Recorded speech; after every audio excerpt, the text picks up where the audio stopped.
¿Quién ganará en las elecciones presidenciales de Estados Unidos del próximo 5 de noviembre? ¿Kamala Harris o Donald Trump? Very quickly, make America great again. Great chapter in the most extraordinary story ever told. Al pensar en una elección, lo común sería votar por el candidato de tu preferencia y el que consiga más votos gana.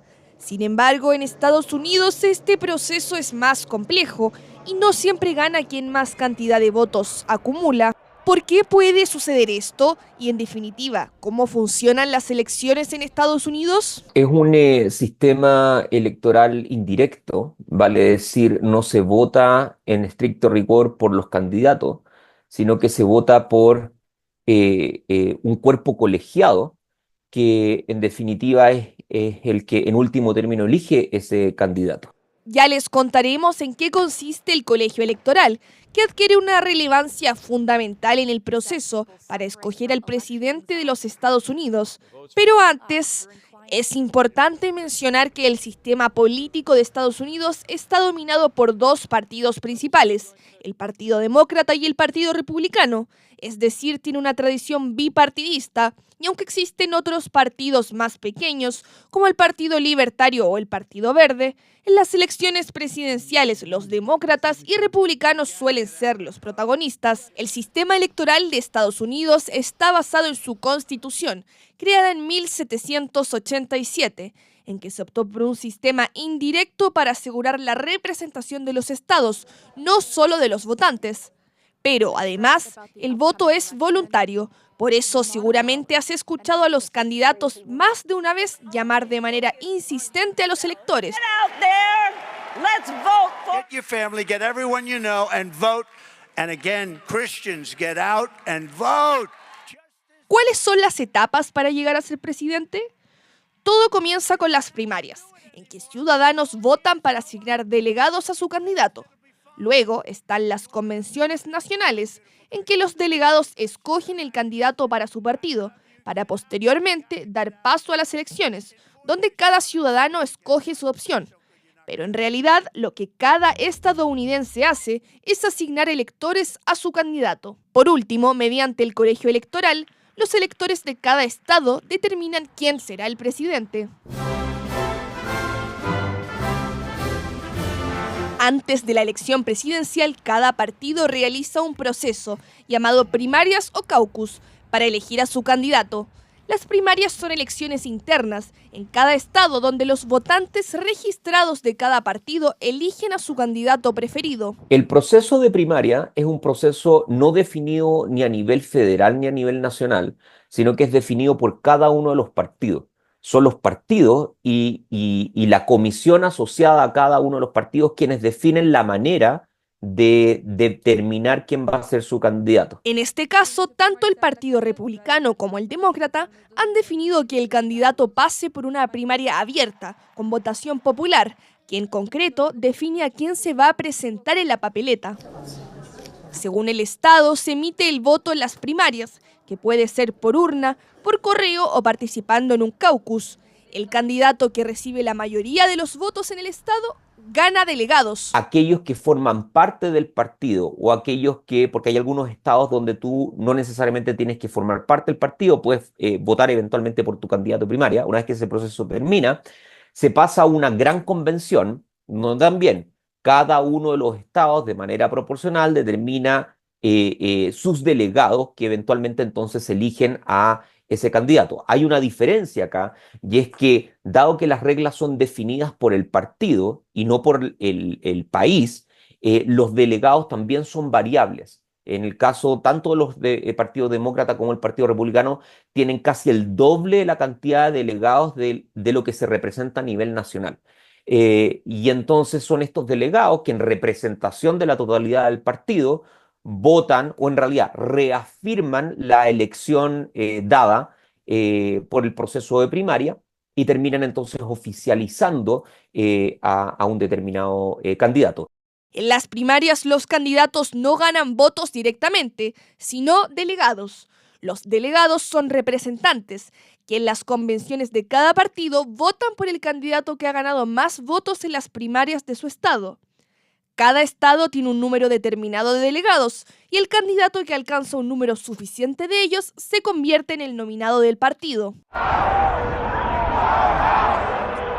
La votación de primaria es una votación democrática, que en último término el partido está obedeciendo la voluntad popular. No hay casos conocidos en donde haya una contradicción entre lo uno y lo otro, salvo este caso tan especial que ocurrió con Joseph Biden, ¿no? que fue el ganador de su propia primaria, pero dadas las circunstancias políticas por todos conocidos, determina finalmente que los delegados voten por otra persona. Y ahora sí, ¿qué es el colegio electoral? Después de que los partidos nominan a sus candidatos, entramos en las elecciones generales. Pero aquí es donde todo cambia. En vez de contar votos individuales a nivel nacional, Estados Unidos utiliza el sistema de colegio electoral. Este organismo cuenta con 538 electores y un candidato necesita al menos 270 para ganar, es decir, la mitad más uno. El número de electores es proporcional al tamaño de su población y son asignados entre los diferentes estados según su representación en el Congreso. Por ejemplo, California tiene 53 representantes y 2 senadores, que suman 55 electores. El candidato que gana la mayoría de los votos en un estado se lleva la totalidad de los votos electorales. Algunos estados tienen más influencia que otros debido a su tamaño. Justamente California, el estado más poblado, tiene 55 electores, mientras que estados más pequeños como Vermont solo tienen 3. Pero no se trata solo de cuántos electores tiene un estado, sino de qué tan competitivo es. Los estados péndulo, como Pensilvania o Arizona, son cruciales porque no suelen inclinarse consistentemente hacia un partido, por lo que ganar en estos estados puede decidir toda la elección. ¿Por qué se llaman estados bisagra o estados péndulo? Se llaman así porque con cada elección son estados que no tienen una clara orientación política ni ideológica.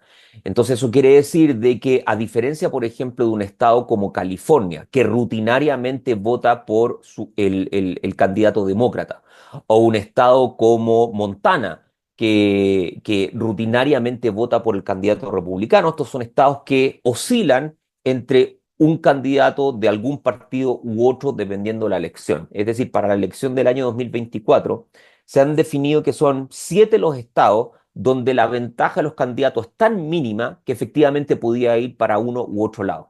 Dichos estados son Wisconsin, Pensilvania, Michigan, Georgia, Carolina del Norte, Arizona y Nevada. En esos 7 estados la ventaja es mínima, hasta dentro del margen estadístico de error, y eso podría decir que podría llevárselo cualquiera de los dos candidatos y por ende determinar en definitiva la elección. En resumen, ¿por qué no siempre gana quien tiene más votos de la población? Que un candidato a la presidencia salga electo debe tener el 50% más 1 de votos del colegio electoral, lo que se traduce en 270 votos del colegio electoral como mínimo para entonces salir siendo electo. Y eso entonces entrega la respuesta de que puede ser posible un escenario donde la cantidad de población que vota por un candidato supere a los votos del colegio electoral que tenga. Y eso es lo que explica entonces de que tú puedes obtener mayoría en la población total, pero minoría en el colegio electoral. En varias ocasiones un candidato ha ganado el voto popular, pero ha perdido la presidencia. Esto ocurre porque el colegio electoral no refleja directamente el voto de cada ciudadano. En 2016, por ejemplo, Hillary Clinton obtuvo casi 3 millones de votos más que Donald Trump, pero Trump ganó en estados clave, algunos con más electores, lo que le otorgó la mayoría en el colegio electoral. El proceso electoral tiene varios pasos clave. Ahora lo que sigue es que los ciudadanos votan en noviembre. Luego se cuentan los votos en cada estado y el candidato que gane en ese estado recibe sus electores. En diciembre, estos electores se reúnen para emitir sus votos oficialmente. Finalmente, el Congreso certifica el resultado en enero y el nuevo presidente toma posesión el 20 de enero.